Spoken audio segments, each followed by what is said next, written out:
నా వాట్సాప్ మిత్రులకు నా నమస్సుమాంజలి.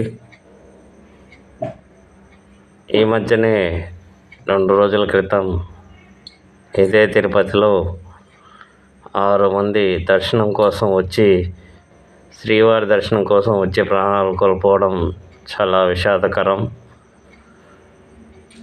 కానీ ఇటువంటి దుర్ఘటన భవిష్యత్తులో తలెత్తకుండా మన రాష్ట్ర ముఖ్యమంత్రి చంద్రబాబు నాయుడు గారు కానీ, ఉప ముఖ్యమంత్రి శ్రీ పవన్ కళ్యాణ్ గారు కానీ చర్యలు తీసుకోవాల్సిందిగా మనవి చేసుకుంటూ,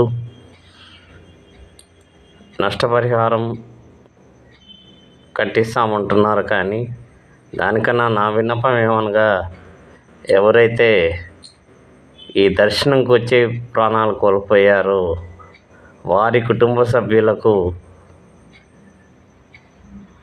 సంవత్సరానికి ఒక్కసారన్నా బ్రేక్ దర్శన్ ఇప్పించవలసిందిగా, పేదవాళ్ళైనా ఉచితంగా వాళ్ళ దగ్గర రుసుము తీసుకోకుండా శ్రీవారి దర్శనం కల్పించవలసిందిగా మరీ కోరుకుంటున్నాను.